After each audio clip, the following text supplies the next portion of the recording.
G Tamil நேயர்களுக்கு காலை வணக்கம். நம்ம இன்னைக்கு பார்க்க போற மருத்துவம் பெண்களுக்கு கர்ப்பப்பை பலவீனமா இருக்கு. இன்னைக்கு கர்ப்பப்பை வீங்கி போயிடுச்சு அப்படின்றாங்க. அது பல்கி யூட்ரஸ் அப்படின்னு சொல்றாங்க. அது எதையும் தாங்கக்கூடிய சக்தி இல்லாம போயிடுது. அந்த சக்தி இல்லாம போற அந்த கர்ப்பப்பையை சரி செய்யக்கூடிய மருந்து நம்ம இன்னைக்கு பார்க்க போறோம். ஏன் சக்தி இல்லாம போகுதுன்னா, இன்னைக்கு எல்லாருக்கும் கர்ப்பப்பை வீக்கம் ஆயிடுது. ஆனா உணவு பழக்கங்கள் சரியில்லை. உணவு சாப்பிட்ற உணவுல எல்லாத்துலேயும் உப்புத்தன்மை இருக்குது. அது மட்டும் இல்லாது இன்னைக்கு இருக்கிற கறிகள் இந்த சைவ இல்லாமல் சாப்பாடு இல்லாமல் அசைவ சாப்பாடு சாப்பிட்றவங்களுக்கும் முட்டை சாப்பிட்றவங்களுக்கும் தான் இந்த அதிகமாக வரும். ஏன் வருதுன்னா, கர்ப்பப்பை தாங்கக்கூடிய சக்தி இல்லை. இன்னைக்கு 8 மாதம் வளர வேண்டிய ஒரு கோழியை 40 நாளில் வளர்க்குறாங்க. அந்த 40 நாளில் வளர்க்கும்பொழுது அதனுடைய ஜீன் நம்ம உடம்புல போய் சேர்ந்து அந்த உறுப்புகள் பலவீனமாகி கர்ப்பப்பை வீக்கமா இருக்கும். அப்போ கர்ப்பம் தங்கி இருந்தாலும் 6 மாசத்துல அல்லது 7 மாசத்துல குழந்தை நிக்காம வெளியில வந்துருது. நிறைய பேர் 10 வருஷம் குழந்தை இல்லாம இருக்கு. ஆனா இன்னைக்கு கர்ப்பம் ஆயிடுச்சு, பாத்தீங்கன்னா 6வது மாசத்துல குழந்தை வெளியில இறந்துருது. இந்த கர்ப்பப்பையை தாங்கி பிடிக்கக்கூடிய சக்தி இல்லை. நம்ம முன்னோர்கள் பாத்தீங்கன்னா குறைந்தது 15 இருந்து 20 குழந்தைங்களை பெத்தெடுத்தாங்க.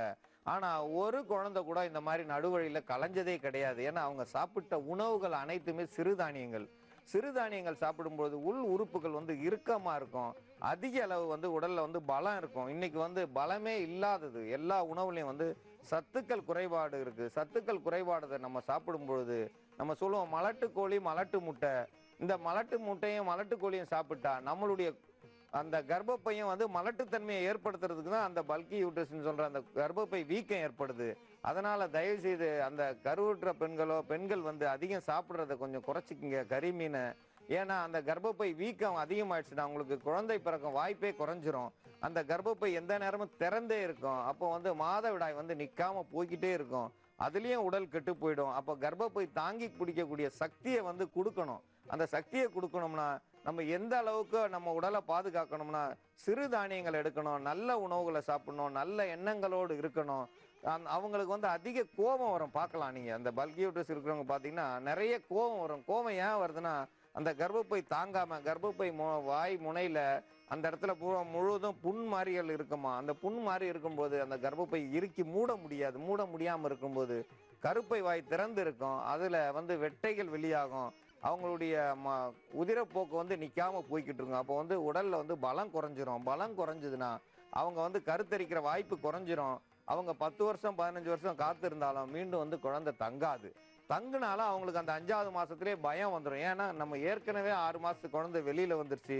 மீண்டும் கர்ப்பப்பை எப்படி இருக்கும்னா, இங்க போய் பார்த்தீங்கன்னா மீண்டும் அதை இறுக்கி தைக்கணும்னுவாங்க. ஆனா தைக்க முடியாது.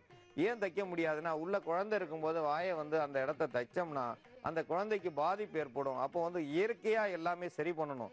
இன்னைக்கு பார்த்துருக்கீங்களா, இன்னைக்கு இந்த ஒரு வாரத்துக்கு முன்னாடி லண்டன் நியூஸ்ல சொல்லியிருக்காங்க, இனிமேல் எல்லாருமே வீட்டில தான் குழந்தை பெற்றுக்கிறணும். ஒரு நர்ஸை அனுப்பி அங்கே வீட்லேயே சுகப்பிரசவத்தை பார்க்கணும், மருத்துவமனைக்கு போகக்கூடாதுன்னு லண்டன்ல முடிவு பண்ணியிருக்காங்க. ஏன், இது நம்ம கிராமம் பூரா இருந்துச்சு. ஒரு ஊருக்கு 2 பேர் பெரியம்மா இருப்பாங்க. அவங்க குழந்தை பிரசவம் பார்த்தாங்க. இன்னைக்கு எல்லாமே மாறி போச்சு. எல்லாருமே மருத்துவமனைக்கு போறோம். எல்லாருக்குமே நல்லபடியா சுகப்பிரசவம் ஆனாலும் அவங்களுக்கு கர்ப்பப்பையை அறுவை சிகிச்சை பண்ணி தான் குழந்தை எடுக்கிறாங்க. ஏன்னா அந்த அளவுக்கு கர்ப்பப்பை வீக்கா இருக்கு. ஆனா அவங்க இல்ல கர்ப்பப்பை அறுத்து எடுத்தா தான் அந்த குழந்தை வரும்னு செய்யறாங்க. இனி தேவையில்லை. கர்ப்பப்பையினுடைய சுருக்கத்தை உண்டு பண்ணணும், கர்ப்பப்பையினுடைய பலத்தை கூட்டணும். அதுல முக்கிய மருந்தா இந்த கொடிக்காப்புளின்னு சொல்லுவோம். இதை கொரிக்கலிக்கான்னு சொல்லுவாங்க நகர்ப்புறங்கள்ல. இதனுடைய பழங்கள் சுருட்டு சுருட்டா இருக்கும், விதைகள் இருக்கும், நல்ல கருப்பு நிற விதைகள் இருக்கும், சிவந்த பழங்கள் இருக்கும். இதை கிளிகளும் குயில்களும் தான் அதிகம் விரும்பி சாப்பிடுவோம். மனிதர்கள் இதை அதிகம் சாப்பிடுவாங்க. இதை நம்ம கொஞ்சம் வசதி கூடிச்சுனோன்னா அதை கீழே கூட திரும்பி பார்க்கறதில்ல. ஏன்னா இதனுடைய பயன்கள் கர்ப்பப்பைக்கு நல்லதை செய்யும். அந்த பழங்கள் பெண்கள் கண்டிப்பா சாப்பிடணும். அதனுடைய துவர்ப்பு தன்மை போய் அவங்களுடைய கர்ப்பப்பையை காப்பாற்றும். அந்த பழம் எவ்வளோ இனிப்பா இருந்தாலும் அதுல துவர்ப்பு இருக்கும். அந்த துவர்ப்பு ரொம்ப நல்லது. இந்த கொரிக்கலிக்காய் பழம்னு சொல்லுவோம், கொடிக்காக்காய்ன்னு சொல்லுவோம். இதை வேலிகள்ல நட்டிருப்பாங்க. ஏன்னா அந்த வேலியை தாண்டாம இருக்கணும் ஆடுகள். அதனால்தான் கொடிக்கா புளி அந்த சுத்தி இருக்கிற அந்த கொடியை காப்பாற்றணும். வெத்தலை கொடி இந்த மாதிரி இருக்கிற இடத்துல கொடியை காப்பாற்றணும்னா இதை நட்டு வச்சோம்னா, இது புளி மாதிரி இதுல முள்கள் அதிகமா இருக்கும். இது முழுவதும் முள்ளு தான் இருக்கும். இந்த முள்ளுல மூக்கு பட்டாலும் கைப்பட்டாலும் அந்த ஆடோ மாடோ திரும்பி போயிடும். உள்ள நுழையாது காட்டுக்குள்ள. இது வேலிக்காக வேண்டி போட்டது, உயிர் வேலி. ஆனா இதை வந்து சாப்பிட்றவங்களுக்கு அவ்வளவு நல்லது. இது ஆடு மாடு எல்லாமே சாப்பிடும். ஆனா மாடு அதிகம் விரும்பி சாப்பிடாது. ஏன்னா அது வாய் நிறைய திங்கணும்னு பார்க்கும். ஆடு வந்து ஒன்னொன்னா எடுத்து சாப்பிட்றதால இதை வந்து ஆடு மொட்டையா தின்றும், ஒன்றும் இல்லாம சாப்பிட்றோம். ஆனா ஆடு என்னைக்குமே வந்து குறை மாசம் வந்து குட்டி போடவே போடாது. குறை மாத்த குட்டினா அந்த நடுவழியில கர்ப்பம் ஆகுறது, நடுவழியில குட்டி போடுறதெல்லாம் இருக்காது. எப்படி போட்டுரும்னா, ஒரு ஆட்டோட ஆடு சண்டை போடும்போது வயிற்றுல முட்டி குட்டி போட்டால ஒழிய இயற்கையா வந்து குட்டியை வந்து ஒரு பாதி இதுல களையவே களையாது. அதுக்கு காரணம் இந்த கொடிக்காயினுடைய இலைகளை அது வந்து அதிக விரும்பி சாப்பிடும். இந்த கொடிக்காய் இலை வந்து எல்லா இடத்துலயும் கிடைக்கும். இதனுடைய மரங்கள் வந்து நினைச்ச இடத்துல முளைச்சிருக்கும். நீங்க தேவையில்லாத இடத்துல நீங்க பேசாம இருந்தாலும் கிளிகளும் குயில்களும் வந்து அதை எச்சமிடுறதுல இது முளைச்சிரும். முளைச்சு வந்ததுக்கப்புறம் இந்த இலையை யாருமே பயன்படுத்துறது இல்லை. இதனுடைய இலைகள் வந்து மருத்துவத்தன்மை அதிகம். கர்ப்பப்பையில தான் இது வேலை செய்யும் அதிகமா. கர்ப்பப்பையை பாதுகாக்கக்கூடியது. கர்ப்பப்பையில உள்ள அனைத்து குற்றங்களையும் சரி செய்யும். அந்த கர்ப்பப்பையினுடைய வீக்கத்தை சரி செய்யக்கூடியது. இது உங்களுக்கு எல்லா இடத்துலயும் கிடைக்கும். இதனுடைய இலைகள் இப்ப பெருசா இருக்கு.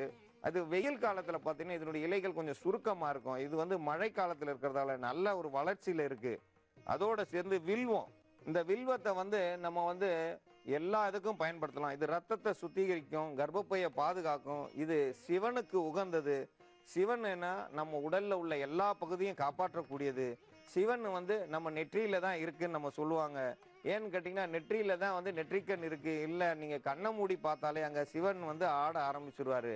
அது நிறைய பேருக்கு தெரியாது. சிவன் எங்கேயோ இருக்கிறான்னா, இல்ல நம்ம நெற்றிக்குள்ளதான் இருக்காரு. அந்த நெற்றிக்குள்ள இருக்கிறத மீண்டும் நம்மளை பார்க்க வைக்கணும்னா நம்ம இந்த வில்வத்தை பயன்படுத்துறோம். அந்த வில்வத்தை சாப்பிட்டோம்னா ரொம்ப நல்லது. இது கர்ப்பப்பையிலையும் வேலை செய்யும், மூளையிலையும் வேலை செய்யும், உடல் உறுப்பு அனைத்திலையும் வேலை செய்யும். இது ஒண்ணுக்கு ஒண்ணு உதவியாக இருக்கணும். ஏன்னா ஒரு இலையை எடுக்கிறோம், ஒரு காயை எடுக்கிறோம், ஒரு பழத்தை எடுக்கிறோம்னா அதுக்கு இன்னொன்று சப்போர்ட் பண்ணோம்னா அந்த மருந்து வேகமா வேலை செய்யும். வேகமா வேலை செய்யறதுக்காக வேண்டிதான் இந்த வில்வம். இது ஏற்கனவே நம்ம கொடிக்காவை சொல்லியிருக்கோம், கொடிக்காய் இலையை சொல்லியிருக்கோம். இதனுடைய இலைகள் வந்து கர்ப்பப்பையை சரி செய்யக்கூடியது. கர்ப்பப்பையை சரி செய்யும் பொழுது அதுக்கு உதவியா வந்து வில்வ இலையை சேர்க்கும் பொழுது வில்வ இலை அந்த வீக்கத்தை வற்ற வைக்கக்கூடியது. இந்த இலைகள் பார்த்தீங்கன்னா வில்வத்திலேயே காசி வில்வம்னு சொல்லுவாங்க. காசி வில்வத்துக்கு தான் இந்த மாதிரி இலை பெருசா இருக்கும். முன்னாடி ஒரு இலை, சாதா வில்வத்துக்கு இலை வந்து சின்னதா இருக்கும். அதை பார்த்தீங்கன்னாலே தெரியும். இது வந்து சாதாரண வில்வத்துக்கு வந்து சின்ன இலையா இருக்கும், காசி வில்வத்துக்கு வந்து பெரிய இலையா இருக்கும். ஆனா இந்த மழை காலத்துல இதை விட பெருசா இருக்கும் காசி வில்வத்துக்கு. காசி வில்வம்ன்றது பெரிய பழமா இருக்கும். உங்களுக்கு எந்த வில்வ இலை கிடைச்சாலும் சரி, உங்க பகுதியில் இருக்கிற சிவன் கோயில்ல அதிகமா இருக்கும். சிவன் கோயில்ல வில்வ மரம் இல்லாத மரமே இல்லை. ஆனா வில்வ இலையை நீங்க அதுல பயன்படுத்தணும். இந்த வில்வ இலையை எடுத்து பயன்படுத்தும் பொழுது உள் உறுப்புகள் முழுவதும் பாதுகாக்கப்படும். ரத்தத்தை சுத்திகரிக்கும். ரத்தம் சுத்திகரிக்கும் போது கர்ப்பப்பை வாய் முனையில இருக்கிற புண்கள் ஆற ஆரம்பிச்சிடும். அந்த கர்ப்பப்பை முனையில இருக்கிற புண்கள் ஆறுனா அந்த கர்ப்பப்பை இறுக்கி பிடிக்கக்கூடிய தன்மை வரும். ஏன்னா உள்ள இருக்கிற குழந்தை இறுக்கி பிடிச்சா தான் பிடிக்கக்கூடிய தன்மை. திறந்துருச்சுன்னா கீழே வந்து விழுந்துரும் குழந்தைங்க. சில பேர் பார்த்தீங்கன்னா கக்கூஸ் போயிருப்பாங்க, அந்த டாய்லெட்ல போயிட்டு யூரின் போவாங்க, இல்லைன்னா மோஷன் அந்த மலச்சிக்கல் போகும்போதே குழந்தை பிறந்துரும். ஏன்னு கேட்டீங்கன்னா அது முடியாம கர்ப்பப்பை தாங்காம நிறைய பேர் குழந்தை வந்து அந்த கழிவறையிலேயே குழந்தை பிறந்திருக்கு. சில குழந்தைகள் அப்படியே இறந்துருக்கு. ஏன்னா அவங்களுக்கே தெரியாது, அவங்க மயக்கம் போட்டு விழுந்திருப்பாங்க. அது யாராவது போய் பார்த்தா தான் உண்டு. கதவை பூட்டி இருந்தாங்கன்னா அது தெரியாது. அவங்க மயக்கம் தெளிஞ்சு வரும்பொழுது குழந்தை இறந்துருக்கும். அப்போ வந்து பெரிய சத்தம் போட்டு இருப்பாங்க. ஏன்னா கர்ப்பப்பை பலவீனமா இருக்கிறவங்க கண்டிப்பா கதவை சாத்தாம போய் வீட்டுல அவங்கக்கிட்ட இந்த மாதிரி உள்ள இருக்காங்கன்னா கொஞ்சம் பார்த்துக்கிறணும். ஏன்னா கர்ப்பப்பை பலவீனமா இருக்கிறவங்க அதிக தூரம் நடக்க முடியாது, படி ஏற முடியாது. அவங்க உறுப்புகள் வந்து கீழே இறங்க ஆரம்பிச்சிடும். குழந்தைய அடிவயிறு கீழே இறங்கிரும். சில பேர் நடப்பாங்க, நடக்கும் போதே கீழே கையை வச்சு பிடிச்சிட்டு நடப்பாங்க. அது ஒரு வகைக்கு நல்லதுதான். ஏன்னா ஏன் அப்படி நடக்கிறாங்கன்னா அந்த கர்ப்பப்பை வழி வந்து கருப்பை வாய் வழியா குழந்தை இறங்கிரும். அது தாங்கி பிடிக்கும் போது படி ஏறும்போது வயிறை தாங்கி பிடிச்சிட்டு தான் நடக்கணும். கையை வீசிட்டு நடக்க கூடாது. ஏன்னா அதெல்லாம் கர்ப்பப்பைக்கு ஒரு பாதுகாப்பு. முந்தி வந்து ஒரு துண்டை எடுத்து இடுப்புல கட்டிடுவாங்க. கட்டிட்டாங்கன்னா அந்த துண்டை இடுப்பை தாங்கிக்கிறோம். இப்போ வந்து அந்த துண்டு தாங்கிறது கிடையாது. இருந்தாலும் இதோட சேர்த்து இந்த வில்வ இலையை சேர்க்கிறோம். இந்த வில்வ இலையோட சேர்த்து நம்ம ஏலக்காயை பயன்படுத்துறோம். ஏலக்காய் பெண்களுக்கு நல்லதை செய்யக்கூடியது. இது வந்து கர்ப்பப்பையில வேலை செய்யும், கர்ப்பப்பையை பாதுகாக்கக்கூடியது. இந்த ஏலக்காய் வந்து மலை பிரதேசங்கள்ல கிடைக்கக்கூடியது. இந்த மலை பிரதேசத்துல கிடைக்கிறதால தான் இந்த ஏலக்காயினுடைய மனம் அதிகமா இருக்கும். இது தரை பிரதேசத்துல இருந்தா இதனுடைய மனம் குறைவா இருக்கும். கிராம்பு பயன்படுத்துறோம். கிராம்பு வந்து கர்ப்பப்பையில வேலை செய்யும். இதனுடைய வாசம் போய் இருக்கும்போது பக்கத்தில் உள்ள கசடுகள், அழுக்குகள், புண்கள் ஆற ஆரம்பிச்சிடும். கிராம்பு அரைச்சி போட்டோம்னாலே புண் ஆறிடும். அதே மாதிரி கர்ப்பப்பையில் இருக்கிற புண்கள், அந்த வாயில் உள்ள புண்ணை ஆத்துறதுக்கு இந்த கிராம்பு ஒரு சிறந்த மருந்து. திப்பிலி, இந்த திப்பிலியை ஏன் பயன்படுத்துறோம்னா, திப்பிலியை நம்ம சாப்பிடும் பொழுது உள் கழிவுகளை வந்து வெளியேற்றும். கழிவுகளை வெளியேற்ற அந்த கழிவுகள் வெளியானாதான் கர்ப்பப்பையினுடைய தன்மை சுருங்கும். கர்ப்பப்பையை சுற்றி அழுக்குகள் இருந்தா அந்த வீக்கம் இருக்கும். கர்ப்பப்பைக்கு உள்ள அழுக்கு இருந்தாலும் வீக்கம் இருக்கும். இந்த திப்பிலியை சாப்பிடும்போது அழுக்குகளை வெளியேற்றக்கூடியது. இந்த அழுக்குகள் வெளியேறும் பொழுது கருப்பை பாதுகாக்கப்படும். அதனால இந்த திப்பிலியை நம்ம சேர்க்கிறோம். கருப்பட்டி, இந்த பனை வெல்லத்தை வந்து நம்ம எல்லா மருத்துவத்துக்கும் பயன்படுத்துறோம்னா, இது உடல் குளிர்ச்சியை உண்டாக்கி, எந்த ஒரு பொருள் மேல குளிர்ச்சியை ஊத்துனோம்னா அது சுருங்க ஆரம்பிச்சிடும். அதே மாதிரி பனை வெல்லம் சாப்பிடும்போது கர்ப்பப்பை வந்து சுருக்கம் அடையும் போது அதனுடைய வீக்கம் குறையும். இந்த மருந்துகள் கலந்த கலவையை நம்ம கருப்பை பலம் கூடுறதுக்கான மருந்தை இப்போ நம்ம தயாரிக்க, கர்ப்பப்பை பலத்தை கூட்டுறதுக்கான மருந்தை இப்போ நம்ம பார்க்க போறோம். கர்ப்பப்பை பலம் இல்லாமல் இருக்கிறத வந்து சரி செய்யணும். அதுக்கு வந்து இந்த கொடிக்காய் இலை வந்து எல்லா இடத்துலையும் கிடைக்கக்கூடியது. இது மரமாக வளரக்கூடியது கொடிக்காய் மரம், முள் மரம். இது முள் மரத்திலிருந்து நம்ம எடுத்திருக்கோம். இந்த இலையை அரைச்சி எடுத்திருக்கோம். இதனுடைய அளவு வந்து உங்களுக்கு தேவைக்கேற்ப, உங்களுக்கு குறைந்தது வந்து ஒரு 10 கிராம் அளவுக்கு எடுக்கணும். 10 கிராம் அளவுக்கு அரைச்சி எடுத்திருக்கோம். இந்த 10 கிராம் அளவுக்கு எடுத்து சேர்க்குறோம். இந்த கொடிக்காய் மரத்தினுடைய இலைகள் மட்டும் போதுமானது. அதோடு சேர்ந்து நம்ம வில்வ இலையை வந்து அதே 10 கிராம் அளவுக்கு தான் எடுக்கணும். ஏன்னா சம அளவுக்கு கண்டிப்பாக எடுக்கணும். சம அளவுக்கு எடுத்தால் தான் அது வந்து முழுமையான வேலை செய்யும். முழுமையாக வேலை செய்யணுமா சம அளவு எடுக்கணும். இந்த வில்வத்தை வந்து அதோட சேர்த்துருக்கோம். வில்வம் மட்டும் இல்லை, இப்போ நம்ம கிராம்பை வந்து பொடியாக அரைச்சி வச்சுருக்கோம். இந்த கிராம்பு பொடியாக அரைச்சி வச்சதில் குறைந்தது 5 கிராம்புக்கு மேலே எடுக்க வேண்டாம். 5 வந்து எடுக்கணும். ஏன்னா 5 வந்து எல்லாத்துக்குமே வெற்றிக்கு அறிகுறி. எல்லா இதுலேயும் வந்து 5 5ன்னு நம்ம சொல்கிறோம். 5னா பஞ்சபாண்டவர்கள் 5, பஞ்சபூதங்கள் 5. உங்களுக்கு எல்லா இதுலேயும் பார்த்தோன்னா 5 தான் வெற்றியில் நிற்கும். அதனால தான் 5 வந்து நம்ம தேர்ந்தெடுக்கிறோம். அது இல்லைன்னா 7 எடுக்கிறோம்.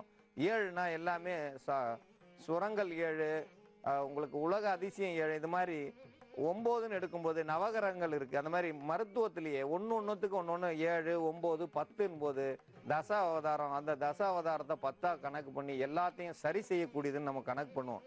அதில் இது வந்து 5ஆ எடுத்திருக்கோம் கிராம்பு. இந்த 5 கிராம்பு போதுமானது. அதுக்கு மேலே போட்டால் அதனுடைய வாசம் வந்து அதிக அளவு இருக்கும், சாப்பிட முடியாது. திப்பிலி வந்து ஒரு 5 கிராம் அளவுக்கு எடுத்துக்கிறணும். திப்பிலி 5 கிராம் எடுத்து அதோட சேர்க்கணும். திப்பிலியும் சேர்க்கும் பொழுது இதனுடைய அந்த உறுத்தல் மாதிரி இருக்கும். அது வந்து சுனையோடு இருக்கும். நல்ல ஒரு ருசியும் இருக்கும். உள் உறுப்புக்களை வந்து சரி செய்யக்கூடியது. திப்பிலி வந்து ஒரு 5 கிராம் அளவுக்கு எடுத்துக்கிறோம். அதுக்கு மேலே தேவையில்லை. 5 கிராம் அளவுக்கு போதுமானது. இந்த திப்பிலியை வந்து தினந்தோறும் 1 கிராம் அளவுக்கு சாப்பிடலாம் பெண்கள். 1 கிராம் அளவுக்கு சாப்பிட்டாங்கன்னா உள் உறுப்புகள் பாதுகாக்கப்படும். அதை வந்து டீ தூள்ல அதை போட்டு கலந்து போட்டு குடிச்சிட்டு வந்தாங்கன்னா பெண்களுக்கு நிறைய நல்லதை செய்யும் அந்த திப்பிலி. இதோட சேர்ந்து ஏலக்காய் வந்து 2 ஏலக்காய் போதுமானது. அதிகம் தேவையில்லை. ஏன்னா ஏற்கனவே வந்து கிராம்பினுடைய மனம் வந்து அதிகமாக இருக்கும். அதுலேயும் வந்து ஏலக்காய் வந்து பெண்களுக்கு வந்து நிறைய நல்லதை செய்யும். பெண்கள் வந்து அவங்க தினந்தோறும் ஒரு ஏலக்காய் சாப்பிட்டாலும் அவங்க உடம்புக்கு நல்லதை செய்யும். ஆண்களுக்கு ஏலக்காய் வந்து நல்லதை செய்யாது. அதனால் பெண்களுக்கான மருந்து இது. பெண்களுடைய கர்ப்பப்பையை சுருக்கக்கூடியது. கர்ப்பப்பை சுருக்கிறதுக்கு இது நேரடியாக சாப்பிட முடியாதனால நம்ம பனை வெல்லம் சேர்க்குறோம். இந்த பனை வெல்லத்தை சேர்க்கும் போது அதனுடைய ருசி கூடிரும். எந்த ஒரு மருந்தையும் ஒரு மருந்தா சாப்பிடாம ஒரு உணவா விரும்பி சாப்பிடணும். அந்த விரும்பி சாப்பிட்றதுக்காக வேண்டி பனை வெல்லத்தையும் சேர்த்து கலந்தெடுத்து அதை வந்து ஒரு மருந்து இல்லாம ஒரு சிறப்பு ஒரு டானிக் மாதிரி இருக்கும். ஆனால் அதை சிறப்பாக கூட்டா நேரடியாக எடுத்து மென்று சாப்பிட்றவங்க இருக்காங்க. இதை வந்து இந்த மாதிரி கூழ் மாதிரி நம்ம அரைச்சி எடுத்திருக்கோம். அரைச்சி எடுத்ததால இதனுடைய பயன் வந்து நல்ல நிலையில் இருக்கும். அந்த கர்ப்பப்பை வீக்கம் உள்ளவங்க சாப்பிட்டாங்கன்னா இவங்க சாப்பிட கர்ப்பப்பை வீக்கம் குறையும். கழிவுகள் வெளியாகும். கர்ப்பப்பையில் உள்ள கசடுகள் வெளியாகும். குற்றங்கள் வெளியாகும். குற்றம்னா அங்கே உள்ள புண்கள். இன்னைக்கு என்ன சொல்றாங்க, உள்ள வந்து புண்கள் இல்லாமல் அதனுடைய தன்மைகள் வந்து மாறி கருப்பை முழுவதும் புண்கள் வரியா இருக்கு. இந்த கலந்த கலவையை இதோட சேர்த்து இந்த வெல்லங்கள் எல்லாம் நல்லா வந்து இந்த கருப்பட்டி இதோட சேர்த்துருக்கோம். இந்த கருப்பட்டியை சேர்த்து எடுத்ததுல இந்த 1 ஸ்பூன் அளவுக்கு எடுத்தா போதும். இது வந்து 3 வேளைக்கு சாப்பிடணும். 3 வேளைக்கு சாப்பிட்டாங்கன்னா ரொம்ப நல்லது. இது ஒரு 3 நாளைக்கு முதல்ல எடுக்கணும். 3 நாளைக்கு எடுத்ததுக்கப்புறம் அவங்களுக்கு தெரியும் அந்த கர்ப்பப்பையில் உள்ள கழிவுகள் வெளியாகும். அதுக்கப்புறம் மீண்டும் வந்து ஒரு 15 நாளுக்கு அப்புறம் மீண்டும் ஒரு 3 நாள் எடுக்கணும். இது வந்து மாதவிடாய் நேரத்திலையும் எடுக்கலாம், தவறு கிடையாது. மாதவிடாய் போகும்போது சாப்பிடக்கூடாதுன்னு சில பேர் பயப்படுவாங்க. மாதவிடாய் நேரம் சாப்பிட்டா இன்னும் சிறப்பாக வேலை செய்யும். ஏன்னு கேட்டிங்கன்னா கர்ப்பப்பையில் உள்ள கழிவுகள் வெளியாகிற நேரம். கழிவுகள் வெளியாகிற நேரம் இதை சாப்பிட்டோம்னா கழிவுகள் வந்து நல்லா சுத்தமாகும், உள்ள கிருமிகள் வெளியாகும். கர்ப்பப்பையில் இருக்கிற கிருமிகள் வந்து கரு வளர்ச்சி கரு முட்டைகளை வந்து சிதைக்கக்கூடியது, அதுகளும் வந்து வெளியாகும், சேர்ந்து வெளியாகும். ஏன்னா இந்த கிராம்பு வந்து அந்த நுண்கிருமிகளை வெளியேற்றும். ஏலக்காயினுடைய மனத்துல அந்த அந்த பூச்சிகள் உள்ள இருக்காது. நமக்கு கண்ணுக்கு தெரியாத பூச்சிகள் அங்க கர்ப்பப்பையில இருந்து கரு முட்டைகளை சிதைக்கும். அந்த விந்துக்களை வந்து ஒன்று சேர விடாம அந்த விந்துக்களை அணுக்களை கொன்னுடும். ஏன் அந்த கொல்றதை எல்லாத்தையும் வந்து இது சரியாக்கக்கூடியது. இந்த மாதவிடாய் நேரத்தில் அவங்க அந்த 3 நாள் சாப்பிட்டாங்கன்னா இன்னும் சிறப்பாக இருக்கும். மாதவிடாய் வலியும் குறையும். மாதவிடாய்க்கு வலியும் குறைஞ்சா மாதிரி இருக்கும். அந்த கர்ப்பப்பையை பாதுகாத்தா மாதிரி இருக்கும். அதனால பெண்கள் வந்து இதை சாப்பிடணும். கண்டிப்பா பெண்கள் சாப்பிட சாப்பிட அவங்களுடைய கர்ப்பப்பை பலம் கூடும். கர்ப்பப்பை பலம் கூடும்போது அவங்க ஒரு குறிப்பிட்ட நாள் ஒரு 3 மாசம் அல்லது 4 மாசத்துக்கு அப்புறம் அவங்க மீண்டும் வந்து கருவுற்றாங்கன்னா அந்த குழந்தை வந்து மீண்டும் வந்து 6 மாசத்துல வெளி வராது. கண்டிப்பா அந்த குழந்தை 10 மாசத்துல நல்ல குழந்தையா பிறக்கும். குழந்தைக்கு எந்த ஒரு குறைபாடும் இருக்காது. பயப்படும் தேவையில்லை. இதை வந்து சாப்பிடணும் அப்படின்னா எந்த ஒரு குறைபாடும் இல்லை. வில்வ இலை எல்லா இடத்துலையும் சாப்பிட்றோம். இந்த இந்த கொடிக்காயினுடைய இலை எல்லாரும் சாப்பிடலாம், ஒன்றும் தவறு கிடையாது. இது முள்கள் நிறைந்த மரம் ரெண்டும். மரத்தில் இருக்கிறத பறிக்கும் போது கொஞ்சம் கவனமா பறிச்சு இந்த மருந்தை வந்து பெண்கள் கண்டிப்பா பயன்படுத்தி பயன்பெற வேண்டும் என்று கேட்டுக்கொள்கிறேன். உடல் தேர்றதுக்கான மருத்துவம். உடல் தேர்றதுன்னா என்னன்னு கேட்கலாம். உடம்பு எவ்வளவு சாப்பிட்டாலும் தேராத உடம்பு இருக்கு. பெண்களுக்கு அதிக இரத்தப்போக்கு இருக்கும், இல்லை வெட்டைன்னு சொல்ற வெள்ளைப்பாடு இருக்கும். அவங்க உடம்பு எவ்வளவுதான் சாப்பிட்டாலும் எவ்வளவுதான் மருந்து சாப்பிட்டாலும் உடம்பு தேராது. அதே போல ஆண்களுக்கு அதிக சூடு, உடல் சூடு அதிகரிச்சிருக்கும். அதனால அந்த உடம்பு தேராமையே இருக்கும். இதுக்கு வந்து உடம்பு கெட்டுருச்சுன்னு சொல்லுவாங்க. சிலர் வந்து லட்ச கெட்டுருச்சுன்னுவாங்க. லட்ச கெட்டு போச்சுன்னா உடல் கெட்டு போச்சு. அந்த லட்ச கெட்ட கீரைன்றது தான் இது லட்ச வட்டக்கீரை. இது வந்து லட்ச வட்டக்கீரைன்னு இது எல்லா இடத்துலையும் கிடைக்கும்.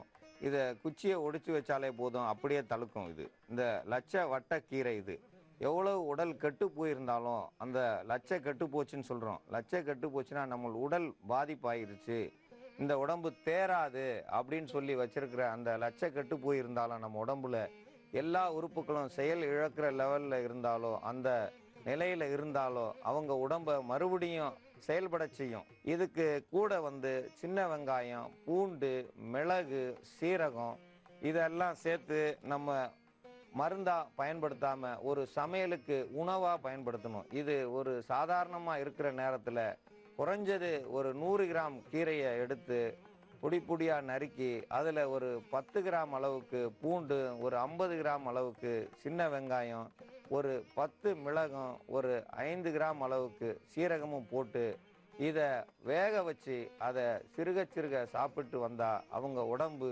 48 நாள்ல பழைய நிலைக்கு வரும். அவங்க உடம்புல உள்ள அசுத்தங்கள் சரியாகும். உடல்ல ஜீர்ணிக்க முடியாம இருந்த உறுப்புகள் செயல்பட ஆரம்பிச்சு விடும்.